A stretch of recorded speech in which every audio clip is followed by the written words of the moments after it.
গো মামু কিছু কম করা যায় না? বলছে 55 টাকায় কিনা আছে, আপনি তো 5 টাকা বেশি বলেছেন, আপনি কি 5 টাকা আমাকে ধরে দিতে পারবেন না? আচ্ছা বেশ বেশ তাই করো। এইবার আমাদের টগরবাবু যখন গেছেন এই ফলওয়ালার কাছে ফল কিনতে, উনি বলছেন ফল কত করে? বলছে 60 টাকা। 50 টাকা হবে না? হ্যাঁ নেন নেন 50 টাকা। আর এই ফলওয়ালা তো মাথায় টুপি পরে আছে, ইনি টুপি পরে আছেন মাথায়। এই ফলওয়ালা যখনই একটা 50 টাকায় দিচ্ছেন, তখনই এবারে বুড়ো লোক কিন্তু দেখছেন যে আমি বললাম কিছু কম নিতে 55 টাকা, বলছে 55 টাকায় কেনা আছে আমার, 60 টাকা ছাড়া দেওয়া যাবে না।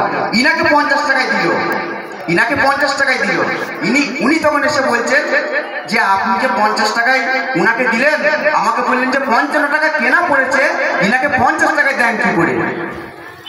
তখন উনি বলছেন, ইনাকে তো বললেন যে 50 টাকা উনাকে দিলেন 50 টাকা, বুলবুলবাবু বললেন যে 50 টাকায় দিলেন। আর ইনি মাথায় টুপি পরেছেন, আপনি কি করে 50 টাকায় দিলেন? আপনি যে বললেন যে 55 টাকায় কেনা আছে, মাথায় টুপি পরে আপনি নামাজি মানুষ।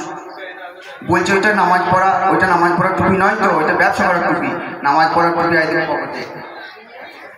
কিছু মানুষ এইরকম ভাবে, আপনারা খুব সৌভাগ্যবান। আর ইনারা যে কথাগুলো বলছেন, এতক্ষণ পর্যন্ত আলোচনা হলো, তারপরে আমার লতিফিয়া দরবারে যিনি থাকেন ওনার চরণ সেবায় উনিও দুটো হাম গাইলেন। আর এনারা যে কথাবার্তা বললেন, খুব সৌভাগ্যবান, এরা দরবার পেয়েছেন, ওই দরবারেরই কথা এগুলো। উনি যা বলার বলে দিয়েছেন, বলার কিছু নেই।